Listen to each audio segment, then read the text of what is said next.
La regla del silencio. Hay lugares en este mundo donde la historia oficial no se atreve a mirar. Lugares donde el tiempo se comporta de manera extraña, donde las leyes de la realidad parecen doblarse y romperse. El desierto occidental de Saqqara guarda uno de estos secretos.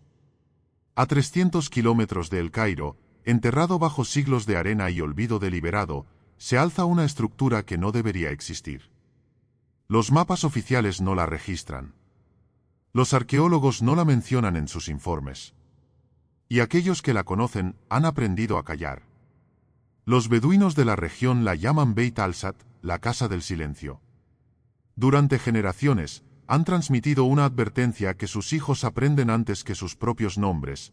Cuando el sol muere y la luna no encuentra su camino, cuando el reloj marca las 12 y el desierto contiene su respiración, nadie, bajo ninguna circunstancia, debe acercarse a la casa del silencio. ¿Por qué? La respuesta la encontramos en los archivos clasificados del Servicio de Antigüedades Egipcias. Documentos que permanecieron sellados durante 80 años, hasta que una filtración en 2019 reveló la verdad que las autoridades habían enterrado junto con sus secretos.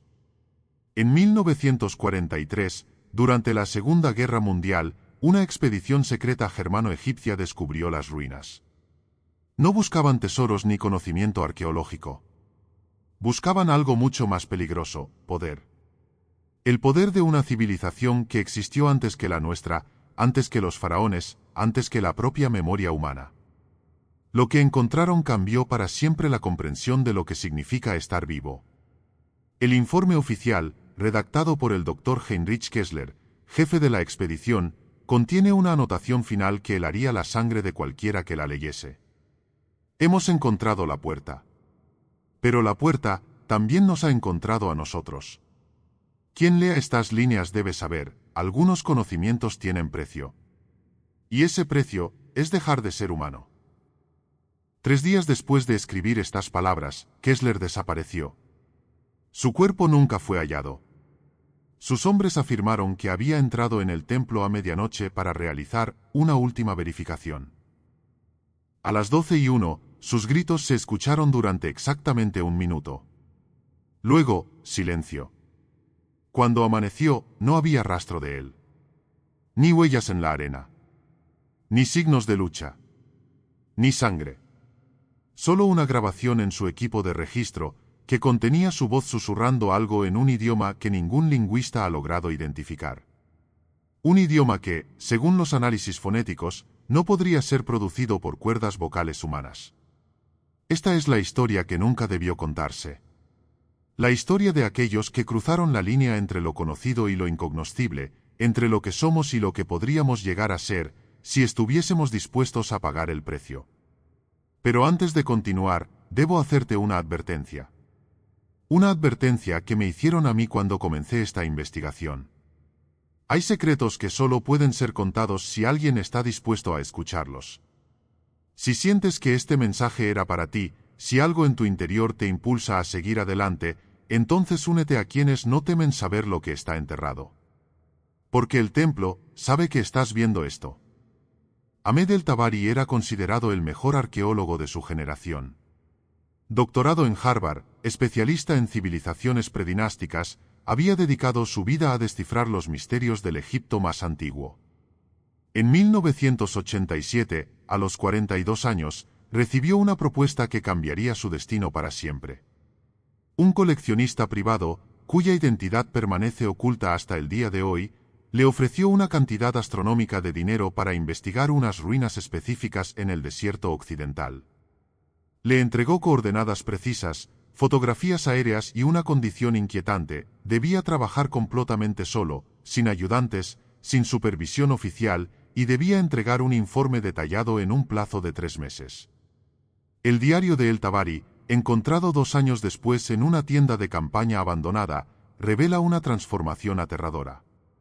Un hombre de ciencia que gradualmente descubre que la ciencia no tiene respuestas para lo que está experimentando. Extractos del diario de Ahmed el-Tabari. 15 de septiembre de 1987. Llegué al sitio esta mañana. Las coordenadas son exactas, pero hay algo extraño. Según mis mapas, aquí no debería haber nada más que arena. Sin embargo, las estructuras están ahí, emergiendo del suelo como si hubiesen estado esperando ser descubiertas. La arquitectura no corresponde a ningún periodo conocido del antiguo Egipto.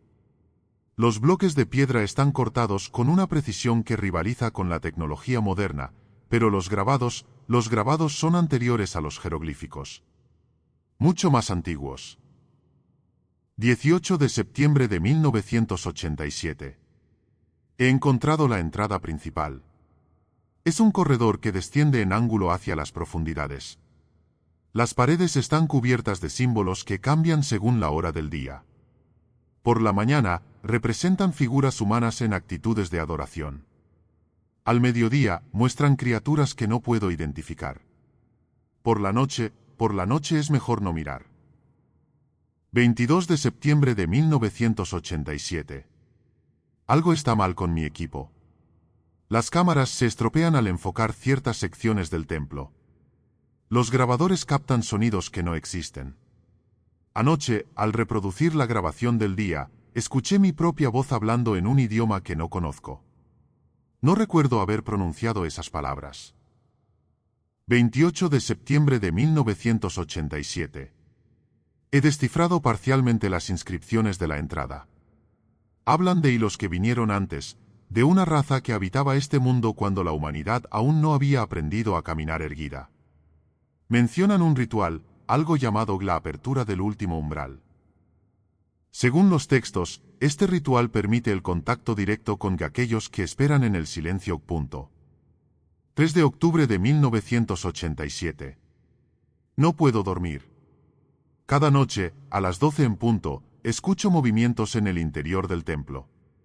Pasos que no corresponden a pies humanos. Susurros en idiomas que no deberían existir. Esta mañana encontré huellas alrededor de mi campamento. Huellas que no pertenecen a ningún animal conocido, ni a ningún humano. 7 de octubre de 1987. He encontrado la cámara principal. En el centro, hay un espejo de obsidiana negra del tamaño de una puerta. Pero este espejo no refleja lo que está frente a él. Muestra imágenes de lugares que nunca he visto, de criaturas que no deberían existir. Y a veces me muestra a mí mismo, pero diferente. Como si fuese otra versión de Ahmed el Tabari, una versión que hubiera tomado decisiones distintas. 12 de octubre de 1987. El espejo me habla. No con voz, sino directamente en mi mente. Me dice cosas sobre el futuro, sobre lo que va a pasar con la humanidad. Me muestra imágenes de ciudades que aún no han sido construidas, de guerras que aún no han comenzado. Me ofrece conocimiento ilimitado a cambio de algo. No estoy seguro de qué es ese algo, pero sé que es importante. Sé que es lo único que me mantiene siendo yo. 15 de octubre de 1987. Mañana es la última noche. He calculado los ciclos lunares, las posiciones estelares, todo corresponde con las inscripciones del templo. Mañana, a medianoche, se abrirá el último umbral. Veré lo que hay del otro lado. Conoceré la verdad que los que vinieron antes quisieron preservar para aquellos lo suficientemente valientes o lo suficientemente locos para buscarla. 16 de octubre de 1987. Si alguien lee esto, debe saber que no hay vuelta atrás. Una vez que cruzas la línea, una vez que miras a través del espejo, ya no perteneces completamente a este mundo. Parte de ti se queda del otro lado. Y parte del otro lado viene contigo. Es medianoche. El espejo está brillando. Puedo ver mi reflejo, pero no soy yo. Es lo que voy a convertirme. Perdónenme. Pausa larga. Sonido de viento del desierto. Estas fueron las últimas palabras de Ahmed el Tabari. Su cuerpo nunca fue encontrado. Sin embargo, 2 años después, un equipo de rescate localizó su campamento exactamente como él lo había dejado. La comida seguía fresca. El agua no se había evaporado. El reloj de pulsera marcaba las 12:01. Y seguía funcionando, a pesar de que la batería debería haberse agotado hacía meses. Pero lo más inquietante no era lo que encontraron, sino lo que no encontraron. En toda la tienda de campaña, en todos los equipos, en todas las superficies donde debería haber huellas dactilares de Ahmed el Tabari, no había ninguna. Como si nunca hubiera estado allí. Como si nunca hubiera existido. Excepto por una cosa, en el espejo del baño, escrito con lo que parecía condensación pero que jamás se evaporaba, había un mensaje. Estoy bien. Estoy del otro lado. Y no estoy solo. En 2003, una expedición de la Universidad de Cambridge, liderada por la doctora Sarah Michei, decidió investigar las desapariciones en la zona de Saqqara.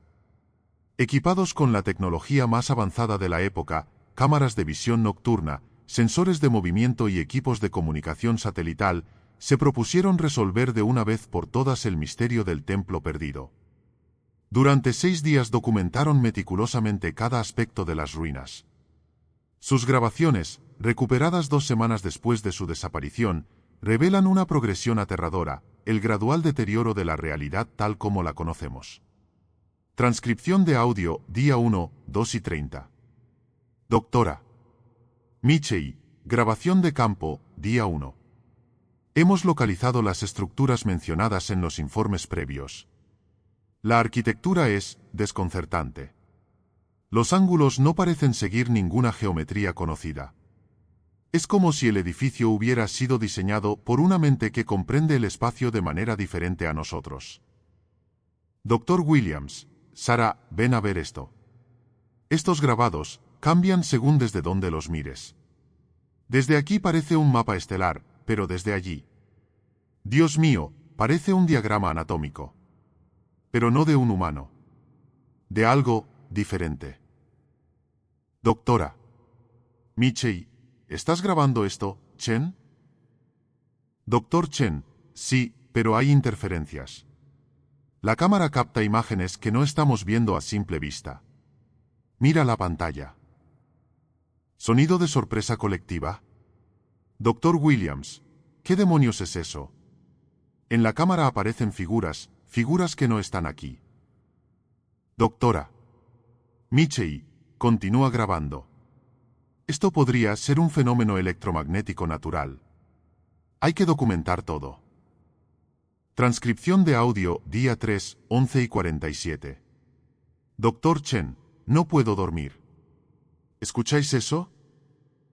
Doctor Williams, ¿el qué? Doctor Chen, los susurros. Vienen del templo. Es como si alguien estuviera hablando allí dentro. Doctora Michei, Chen, son casi las 12. Según los informes locales, después de medianoche. Sonido distante, como voces hablando en un idioma incomprensible. Doctor Williams, ¿lo habéis oído? Eso no es el viento. Doctor Chen, voy a grabar esto. Si hay alguien en el templo, necesitamos saberlo. Doctora Michei, Chen, no. Esperemos hasta mañana. ¿Sonidos de pasos alejándose? Doctor Chen, solo será un momento. Quedo fuera, solo voy a asomar la grabadora por la entrada. Pasos caminando sobre arena. Respiración nerviosa. Doctor Chen, ¿hola? ¿Hay alguien ahí? Silencio absoluto durante 10 segundos.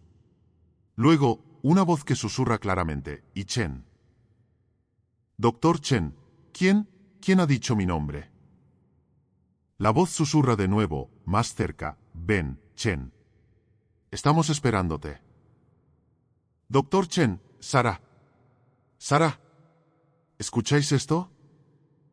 Sonidos de carrera sobre la arena. Transcripción de audio, día 4, 12 y 15.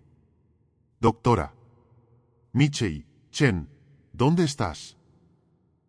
Doctor Williams, Chen. Doctora Michei, sus huellas llevan hasta la entrada del templo y luego desaparecen. Doctor Williams, eso es imposible. La arena está intacta más allá del umbral.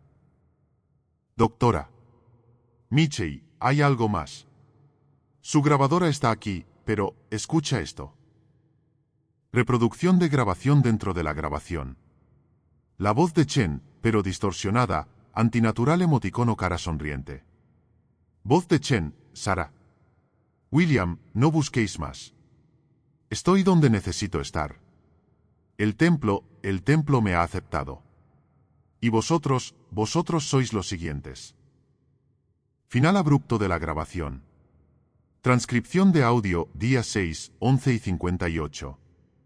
Doctora Michei, si alguien escucha esto, algo está terriblemente mal aquí. Chen desapareció hace 2 días. Nuestros equipos de comunicación han dejado de funcionar. Y cada noche vemos a Chen caminando alrededor del templo. Pero no es Chen. Es algo que lleva su forma. Doctor Williams, Sara, son casi las 12. Doctora Michei, lo sé. Esta es nuestra última oportunidad de enviar esta grabación. Hemos encontrado una forma de activar la baliza de emergencia, pero solo funciona durante unos segundos cada día. Sonido de equipos electrónicos activándose. Doctor Williams, funciona. Está transmitiendo. Doctora Michei, a quien reciba esto, no vengan a buscarnos. El templo no es un lugar. Es una trampa. Una trampa que ha estado esperando durante milenios. Y nosotros hemos caído en ella. Campanadas de medianoche. 12 golpes lentos y resonantes. Doctor Williams, Sara, mira. Doctora Michei, Dios santo, ¿esos somos nosotros? ¿Esas figuras que salen del templo? Susurros en un idioma desconocido, cada vez más fuertes. Doctora Michei, no somos nosotros. Somos lo que vamos a convertirnos. El templo nos está mostrando nuestro futuro. La grabación se corta abruptamente. Pausa larga. Sonido de interferencia electrónica desvaneciéndose. Esta grabación llegó a las autoridades británicas 3 semanas después. La señal de emergencia había viajado miles de kilómetros, rebotando en satélites que técnicamente no deberían haber podido capturarla desde esa ubicación. Cuando el equipo de rescate llegó al campamento, encontraron todas las tiendas intactas, todos los equipos funcionando correctamente. Pero no había rastro de los 3 investigadores. Sin embargo, había algo más. Las cámaras de seguridad que habían instalado seguían grabando. Y en esas grabaciones, cada noche a las 12:01, aparecían 3 figuras caminando lentamente alrededor del templo. 3 figuras que parecían ser la doctora Michei, el doctor Williams y el doctor Chen. Pero cuando los análisis forenses examinaron las grabaciones, descubrieron algo que desafía toda explicación lógica: las figuras no proyectaban sombra. Y sus reflejos en los charcos de agua mostraban algo completamente diferente. Cada vez que alguien como tú ve este vídeo, el equilibrio se rompe. Haz clic en suscribirse. Únete a quienes no temen saber lo que está enterrado.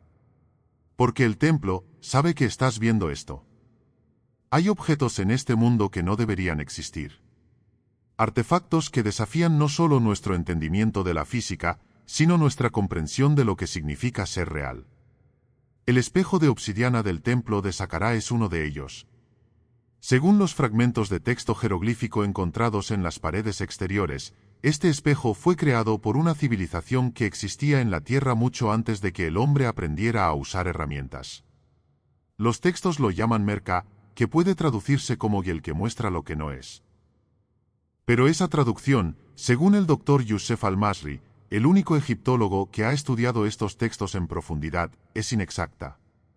Una traducción más literal sería: y el que hace real lo que observa. El testimonio del doctor Youssef al-Masri. Nota: esta entrevista fue realizada en 2018, 2 días antes de su desaparición. Llevo 30 años estudiando textos del antiguo Egipto, pero nunca había visto nada como esto. Los jeroglíficos que rodean el templo no siguen las reglas gramaticales conocidas. Es como si hubieran sido escritos por alguien que comprendía el lenguaje mejor que los propios egipcios. Hablan del espejo como de una ventana, pero no una ventana que permite ver, sino una ventana que permite ser visto. Según estos textos, el espejo no refleja la realidad. La crea. ¿Entiende lo que esto significa? Cuando usted se mira en un espejo normal, ve su reflejo. Cuando se mira en este espejo, su reflejo lo ve a usted. Y una vez que eso sucede, una vez que su reflejo adquiere consciencia, ya no hay manera de distinguir quién es el original y quién es la imagen. Los experimentos prohibidos de 1962. En los archivos clasificados de la KGB, desclasificados tras la caída de la Unión Soviética, encontramos referencias a una operación secreta llamada Proyecto Narciso. Entre 1962 y 1965, un equipo de científicos soviéticos, liderado por el Dr. Dmitry Volkov, realizó una serie de experimentos con el espejo del templo. Los resultados, documentados meticulosamente en informes que permanecieron ocultos durante décadas, revelan una verdad aterradora sobre la naturaleza de la identidad humana. Extractos del informe Volkov, clasificado como ultra secreto. Experimento 1 a 15 de marzo de 1962. Sujeto a 1 expuesto al artefacto durante 30 segundos. Reacción inicial, confusión y desorientación. El sujeto afirma que su reflejo no se mueve cuando él se mueve. Examen médico posterior, normal. Sin embargo, el sujeto muestra una alteración en sus patrones de sueño. Informa de sueños donde alguien que tiene mi cara me observa desde dentro del espejo. Experimento 7 a 3 de abril de 1962. Sujeto a 7 expuesto durante 5 minutos. Comportamiento errático durante la exposición. Habla consigo mismo como si mantuviera una conversación con otra persona. Cuando se le pregunta con quién habla, responde, con el otro Dmitry. El que vive en el espejo. Nota inquietante, el sujeto A7 se llama Mikhail. No hay ningún Dmitry entre los sujetos de prueba. Experimento 12 a 28 de abril de 1962. Incidente crítico. Sujeto A12 expuesto durante 15 minutos. Durante los primeros 10 minutos, comportamiento normal. En el minuto 11, el sujeto comienza a gritar que él está tratando de salir. En el minuto 13, el sujeto se golpea violentamente contra el espejo, como si tratara de romperlo o como si tratara de entrar en él. En el minuto 15, algo extraordinario sucede, el reflejo del sujeto en el espejo actúa de forma independiente. Mientras el sujeto real grita e intenta escapar, su reflejo permanece inmóvil, sonriendo. Experimento suspendido. Sujeto A12 fue removido del área. Examen posterior, físicamente intacto, mentalmente alterado. Afirma que él se quedó en el espejo y que yo soy el que salió. Experimento final, 15 de mayo de 1962. Después de observar los resultados previos, he decidido someterme yo mismo al experimento. Como jefe de proyecto, es mi responsabilidad comprender completamente los efectos del artefacto. Minuto 1. Mi reflejo parece normal, aunque ligeramente retardado en sus movimientos. Minuto 5. El reflejo ya no replica mis acciones. Se mueve independientemente, examinándome como yo lo examino a él. Minuto 10. Hemos establecido contacto visual. Sé que suena absurdo, pero puedo sentir su presencia mental. Es como hablar conmigo mismo, pero más inteligente. Más completo. Minuto 15. Entiendo ahora. El espejo no crea reflejos. Revela. Muestra versiones alternas de nosotros mismos, versiones que existen en dimensiones paralelas. Y una vez que establecemos contacto. Minuto 20. Él quiere intercambiar lugares. Dice que su mundo es mejor que el nuestro. Que su versión de la realidad es más real. Minuto 25. Creo que voy a aceptar. Final abrupto del informe. El Dr. Dmitry Volkov continuó su trabajo durante 3 años más. Sus colegas notaron un cambio gradual en su personalidad, se volvió más inteligente, más intuitivo, pero también más frío. Más distante. Como si fuera la misma persona, pero mejorada. En 1965, Volkov desapareció misteriosamente de su laboratorio. No había signos de lucha, no había notas de despedida. Simplemente, se desvaneció. Pero hay un detalle inquietante: en todas las fotografías tomadas de Volkov después del experimento final, su reflejo en espejos, ventanas o cualquier superficie reflectante, no aparece. Como si la persona que veían sus colegas fuera real, pero la persona que había sido Dmitry Volkov, se hubiera quedado para siempre en el otro lado del espejo. El caso de Anna Petrov. En 1987, 20 años después de la desaparición de Volkov, una estudiante de doctorado llamada Anna Petrov encontró los archivos del proyecto Narciso en los sótanos de la Universidad de Moscú. Fascinada por los experimentos, decidió localizar el espejo por sí misma.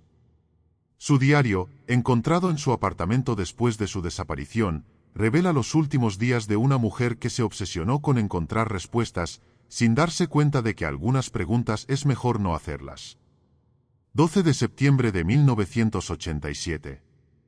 He encontrado las coordenadas exactas del templo en los archivos de Volkov. Viajaré a Egipto la próxima semana. Debo ver el espejo por mí misma. Los experimentos de Volkov fueron incompletos. Él no entendía lo que realmente estaba viendo. 20 de septiembre de 1987. Estoy aquí. El templo es exactamente como describían los informes. El espejo es hermoso. Y aterrador. Cuando me miro en él, veo a Anna Petrov, pero no a mí. Veo a la Anna que podría haber sido si hubiera tomado decisiones diferentes. 23 de septiembre de 1987. Ella me habla. La otra Anna. Me dice cosas sobre mi vida que nadie más sabe. Secretos que nunca he contado a nadie. ¿Cómo puede saberlo si es solo mi reflejo? 26 de septiembre de 1987. No es mi reflejo. Es otra versión de mí, de otro mundo, otra dimensión. Y su mundo es mejor que el mío. En su mundo, mis padres no murieron en el accidente. En su mundo, elegí estudiar medicina en lugar de arqueología. En su mundo, soy feliz. 29 de septiembre de 1987. Me ha hecho una propuesta. Podemos intercambiar lugares. Ella viene a mi mundo, yo voy al suyo. Nadie notará la diferencia porque somos la misma persona, solo que ella tuvo una vida mejor. 30 de septiembre de 1987. Lo he decidido. Mañana, cuando el espejo esté más activo, dice que es a medianoche, haremos el intercambio. Seré libre de esta vida de dolor y ella, bueno, ella tendrá que lidiar con mi realidad. Pero eso es justo, ¿no? Ella ha tenido su oportunidad de ser feliz. 1 de octubre de 1987. Ya está hecho. Soy la nueva Anna. La Anna feliz. La Anna que nunca perdió a sus padres. Es extraño, recuerdo las dos vidas ahora. La mía original y esta nueva. Pero esta nueva se siente más real. La otra Anna, la que se quedó con mi vida anterior, me pregunto cómo se las arreglará. Pero supongo que eso ya no es mi problema. Pausa dramática. Anna Petrov regresó a Moscú una semana después. Sus amigos y familiares notaron que parecía diferente. Más alegre, más optimista. Decían que era como si hubiera encontrado una nueva razón para vivir. Pero había detalles extraños. Mencionaba recuerdos de eventos que nunca habían sucedido. Hablaba de sus padres como si estuvieran vivos, a pesar de que habían muerto 10 años antes. Y cuando sus amigos le recordaban esto, ella los miraba con confusión genuina, como si no pudiera entender de qué hablaban. 3 meses después, Anna Petrov desapareció de nuevo. Esta vez, para siempre. En su apartamento, encontraron una nota que decía simplemente: he recordado quién soy realmente. No pertenezco aquí. Es hora de volver a casa, al otro lado del espejo. La teoría del Dr. Marcus Webb. El Dr. Marcus Webb, físico teórico de la Universidad de Oxford, desarrolló en 1995 una teoría que podría explicar el funcionamiento del espejo de obsidiana. Según Webb, el espejo no sería un objeto mágico o sobrenatural, sino una tecnología avanzada basada en principios físicos que aún no comprendemos completamente. Imaginen que la realidad no es una línea recta, sino un tejido multidimensional con infinitas variaciones. Cada decisión que tomamos crea una ramificación, una nueva línea de tiempo. El espejo de Saqqara podría ser una ventana a esas otras líneas temporales, un dispositivo que permite no solo observar esas realidades alternas, sino interactuar con ellas. Pero aquí viene lo verdaderamente aterrador: si puedes interactuar con otras versiones de ti mismo, ¿qué impide que ellas interactúen contigo? ¿Qué impide que decidan que tu realidad es mejor que la suya y decidan quedársela? Webb desapareció en 1998, poco después de publicar su teoría. Su última entrada en su diario personal, encontrada en su oficina, decía: "El espejo me ha encontrado. No físicamente, todavía. Pero puedo sentir su presencia. Cada vez que me miro en cualquier espejo, cualquier superficie reflectante, veo algo diferente. Veo al Marcus que nunca dudó, al Marcus que se atrevió a mirar más allá del velo de la realidad. Y él quiere salir". El tiempo, tal como lo entendemos, es una ilusión. Un constructo humano para dar sentido a la secuencia de eventos que llamamos realidad. Pero hay lugares donde esta ilusión se rompe. Donde el tiempo se comporta según reglas diferentes. El templo de Saqqara es uno de estos lugares. Todas las desapariciones, todos los incidentes inexplicables, todos los encuentros con lo imposible, tienen algo en común. Suceden exactamente a medianoche. No un minuto antes, no un minuto después. Exactamente cuando el reloj marca las 12 y el día muere para dar paso al siguiente. ¿Por qué esa hora específica? La respuesta la encontramos en los cálculos astronómicos realizados por el Dr. Elena Vázquez, una arqueoastrónoma de la Universidad de Barcelona que dedicó 5 años a estudiar la orientación del templo. Los descubrimientos de la doctora Vázquez. El templo no fue construido al azar. Su orientación, su posición exacta, sus dimensiones, todo está calculado con una precisión matemática que supera cualquier construcción de la antigüedad. He descubierto que cada medianoche, durante exactamente 61 segundos, el templo se alinea perfectamente con una constelación que no aparece en ningún mapa estelar conocido. Es como si los constructores hubieran orientado el edificio hacia estrellas que no existen o que existían en un cielo diferente. Pero lo más inquietante es esto: esos 61 segundos no forman parte de nuestro tiempo normal. Según mis cálculos, durante ese minuto y un segundo, el tiempo se detiene. O más exactamente, se separa del flujo temporal normal del universo. El experimento de los relojes sincronizados. En 2001, la doctora Vázquez realizó un experimento que cambiaría para siempre nuestra comprensión del tiempo. Colocó 12 relojes atómicos alrededor del templo, sincronizados hasta el nanosegundo. 6 dentro del perímetro del templo, 6 fuera. Todos programados para grabar constantemente su hora exacta. Los resultados fueron imposibles de explicar con la física convencional. Cada medianoche, durante exactamente 61 segundos, los relojes del interior se desincronizaban del tiempo universal. No se detenían, continuaban marcando el tiempo, pero un tiempo diferente. Un tiempo que avanzaba a una velocidad ligeramente distinta.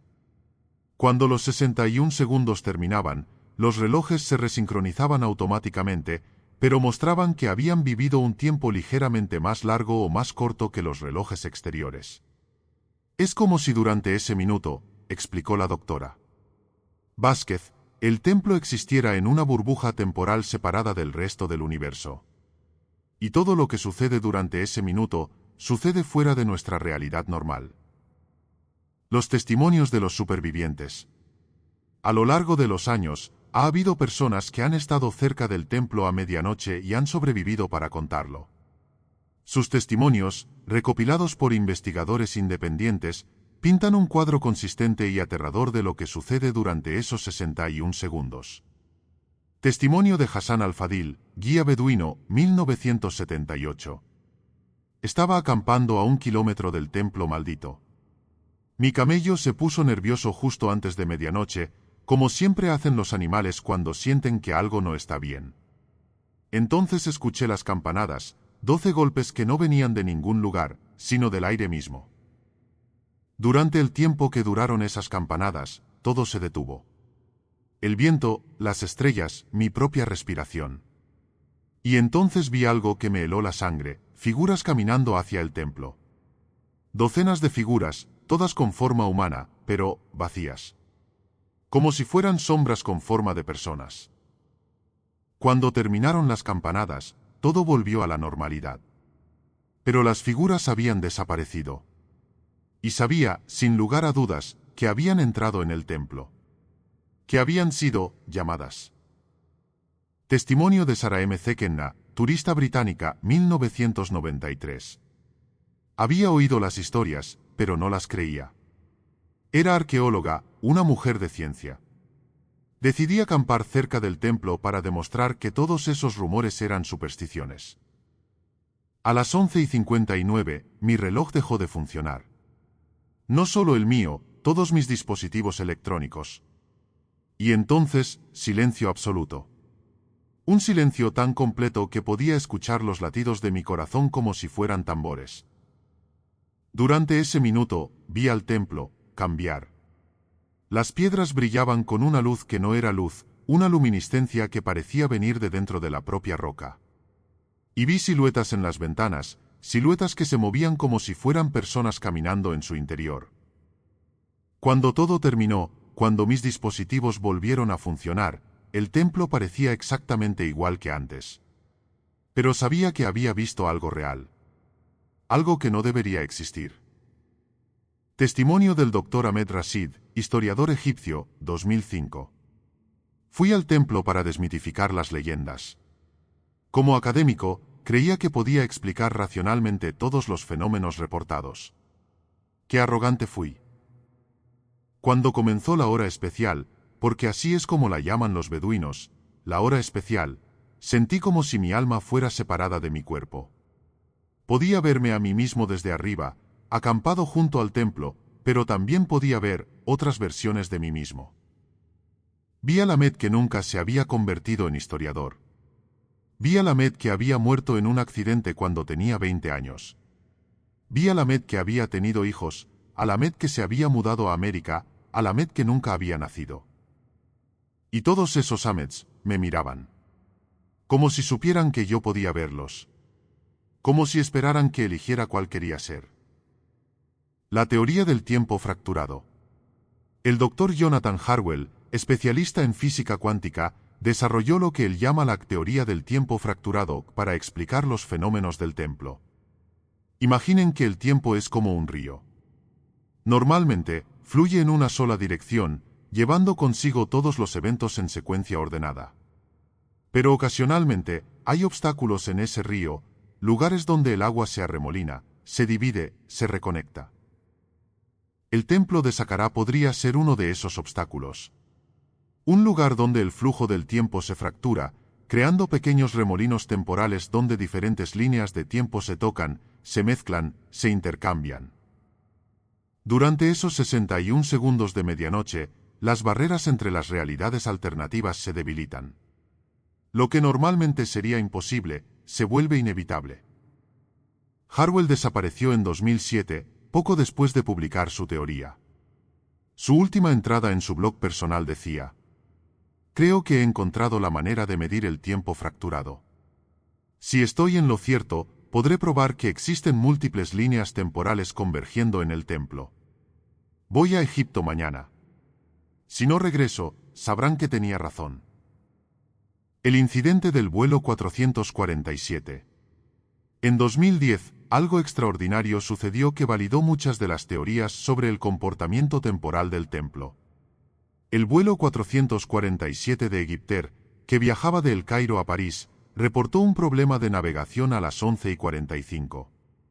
Según los registros de control de tráfico aéreo, el avión se desvió de su ruta y sobrevoló el área del templo de Saqqara exactamente a medianoche. Durante 61 segundos, el avión desapareció completamente de todos los radares. No había señal de transpondedor, no había comunicación por radio, no había rastro de su existencia. A las 12:01, el avión reapareció en las pantallas de radar, pero con una anomalía inquietante. Según los instrumentos del avión, habían pasado 3 horas y 25 minutos desde su último contacto con tierra. Sin embargo, según los relojes de control de tráfico aéreo, habían pasado exactamente 61 segundos. Los pasajeros y la tripulación no recordaban nada extraño. Para ellos, el vuelo había transcurrido normalmente. Pero cuando revisaron sus dispositivos personales, encontraron algo imposible: fotografías y vídeos que no recordaban haber tomado. Imágenes de paisajes que no existían en la Tierra. Vídeos de ciudades con arquitecturas imposibles. Grabaciones de conversaciones en idiomas que ningún lingüista ha podido identificar. Y en cada imagen, en cada vídeo, aparecían ellos mismos. Los mismos pasajeros, pero diferentes. Como si hubieran vivido versiones alternativas de sus propias vidas durante esas 3 horas y 25 minutos que existieron solo para ellos. Hay historias que es mejor no contar. Secretos que deberían permanecer enterrados. Verdades que la mente humana no está preparada para procesar. Esta es una de esas historias. En 2015, el gobierno egipcio autorizó una última expedición oficial al templo de Saqqara.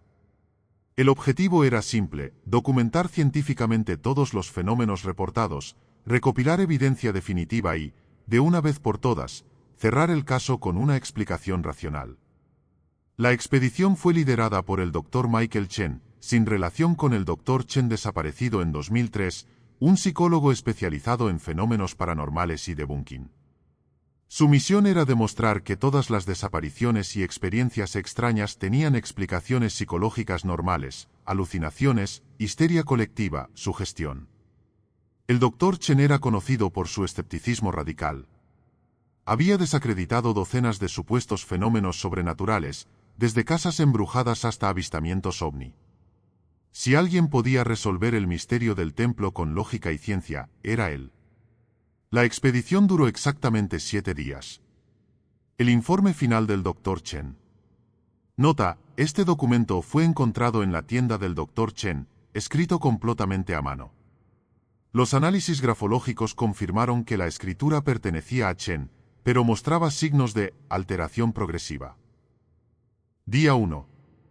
Llegamos al sitio esta mañana. Como esperaba, las ruinas misteriosas son simplemente los restos de una estructura ptolemaica mal conservada. La arquitectura es inusual, pero no imposible. Los lugareños han construido todo un folclore alrededor de coincidencias y malinterpretaciones. He instalado cámaras de visión nocturna y sensores de movimiento en todo el perímetro. Si algo sobrenatural sucede a medianoche, tendré evidencia objetiva. Día 2. Anomalía interesante. A medianoche exacto, todos mis equipos electrónicos experimentaron interferencias durante aproximadamente 1 minuto. Probablemente campos electromagnéticos naturales o actividad solar. Nada paranormal. Sin embargo, las cámaras captaron algo extraño. Figuras que parecían caminar hacia el templo, pero cuando revisé el área, no había huellas en la arena. Seguramente artefactos de la grabación o efectos de la luz lunar. Día 3. He empezado a escuchar voces por la noche. Voces que susurran mi nombre. Mi entrenamiento psicológico me dice que es mi propio subconsciente, influenciado por las expectativas y las historias que he escuchado. La mente humana es experta en crear patrones donde no los hay. Pero las voces suenan como si vinieran de dentro del templo. Y una de ellas suena exactamente como yo. Día 4. Algo está mal. Anoche, a medianoche, vi mi propia silueta caminando hacia la entrada del templo. Sé que es imposible, sé que debe ser una alucinación, pero la vi con perfecta claridad. La figura que se parecía a mí se detuvo en la entrada, se dio la vuelta y me saludó con la mano. Como si me conociera. Como si hubiera estado esperándome. Esto es exactamente el tipo de experiencia que he debunked cientos de veces. Privación del sueño, aislamiento, sugestión, mi propia mente está jugándome una broma cruel. Día 5. Ya no estoy seguro de lo que es real y lo que no. Cada noche, a medianoche, veo más versiones de mí mismo. Docenas de Michael Chen caminando hacia el templo. Algunos llevan ropa que no reconozco. Otros parecen más jóvenes o más viejos. Uno de ellos llevaba barba. Nunca he llevado barba en mi vida. Otro cojeaba de la pierna derecha. Mi pierna derecha está perfectamente sana. ¿Qué están haciendo todas esas versiones de mí dentro del templo? Día 6. He entrado en el templo durante el día. Es seguro durante el día, ¿verdad? Las anomalías solo suceden a medianoche. En la cámara principal, encontré el espejo de obsidiana que mencionan todos los informes. Cuando me miré en él, vi a todos los Michael Chen que había visto caminando por la noche. Todos me miraban desde el otro lado del espejo. Uno de ellos escribió algo en el cristal desde adentro. Un mensaje que solo yo podía ver. ¿Ves tu turno? Punto. ¿Mi turno para qué? Día 7. Entiendo ahora. El templo no es un lugar físico. Es un punto de intersección. Un lugar donde todas las versiones posibles de nosotros mismos se encuentran. Cada persona que ha desaparecido en el templo no ha muerto. Ha elegido. Ha visto todas las versiones de sí mismo que podrían haber sido, y ha elegido intercambiar lugares con una de ellas. Ahmed el-Tabari eligió ser la versión de sí mismo que encontró el conocimiento que siempre buscó. Saramichei eligió ser la versión de sí misma que nunca sintió miedo. Anna Petrov eligió ser la versión de sí misma cuyos padres nunca murieron. Y ahora, es mi turno de elegir. He visto la versión de Michael Chen que nunca dudó de nada. La versión que nunca necesitó desbuncar lo paranormal porque nunca tuvo miedo de ello. La versión que aceptó lo imposible desde el principio. ¿Es esa versión mejor que yo? ¿Es más completa? ¿Es lo que debería haber sido desde siempre? Esta noche, a medianoche, voy a averiguarlo. ¿La escritura se vuelve menos legible, más errática? Si alguien lee esto, si alguien encuentra este diario, debe saber que Michael Chen tomó su decisión. El Michael Chen que entra en el templo esta noche no será el mismo Michael Chen que salga mañana. Porque el que sale, nunca es el que entró. Lo que encontraron. El equipo de rescate llegó una semana después, cuando el Dr. Chen no respondió a las comunicaciones programadas. Encontraron su campamento intacto, todos sus equipos funcionando correctamente, todas sus notas meticulosamente ordenadas. Y encontraron al Dr. Michael Chen. Estaba sentado frente a su tienda, mirando hacia el templo, con una sonrisa extraña en el rostro. Físicamente intacto, mentalmente diferente. Cuando le preguntaron qué había sucedido, respondió con perfecta calma. Todo salió exactamente como estaba planeado. El experimento fue un éxito completo. ¿Qué experimento?, le preguntaron. El intercambio, respondió. Michael Chen entró en el templo. Yo salí del templo. Ahora él está donde siempre quiso estar, y yo estoy donde siempre pertenecí. ¿De qué estás hablando? Tú eres Michael Chen. La sonrisa se amplió. ¿Lo soy? Los análisis posteriores. Los exámenes médicos y psicológicos realizados al Dr. Chen tras su regreso revelaron algo inquietante. Físicamente, era idéntico al Michael Chen que había partido hacia Egipto. Las huellas dactilares coincidían, el ADN era exacto, todos los datos biométricos eran perfectos. Pero había diferencias sutiles que solo notaron quienes lo conocían bien.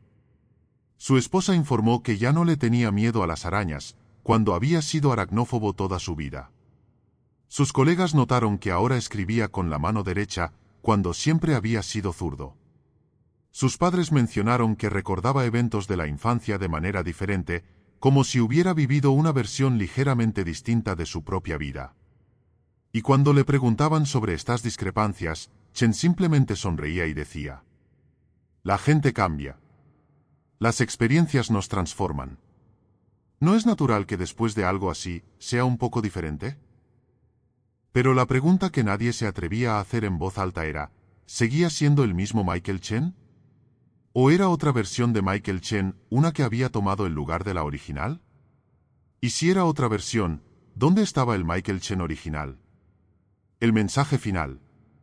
6 meses después de su regreso, el Dr. Chen publicó un artículo en la revista Journal of Anomalous Phenomena. El artículo, titulado La naturaleza multidimensional de la identidad personal, presentaba una teoría revolucionaria sobre la consciencia humana. Según Chen, cada persona no es un individuo único, sino un punto de convergencia de infinitas versiones de sí mismo que existen en realidades paralelas. La mayoría de las veces, estas versiones permanecen separadas, cada una viviendo su propia línea temporal. Pero ocasionalmente, en lugares especiales, bajo circunstancias específicas, estas versiones pueden encontrarse e intercambiarse. El artículo concluía con una reflexión que muchos consideraron inquietante. La pregunta no es si somos quienes creemos ser. La pregunta es si estamos dispuestos a seguir siendo quienes somos, cuando sabemos que hay versiones mejores de nosotros mismos esperando en algún lugar del multiverso. Y para aquellos valientes, o desesperados, suficientes para buscar esas versiones mejores, siempre habrá lugares como el Templo de Saqqara. Lugares donde lo imposible se vuelve inevitable, y donde el precio del conocimiento supremo es convertirse en alguien completamente diferente. Este no es un vídeo más. No es entretenimiento casual. Es una advertencia disfrazada de relato, una invitación envuelta en misterio.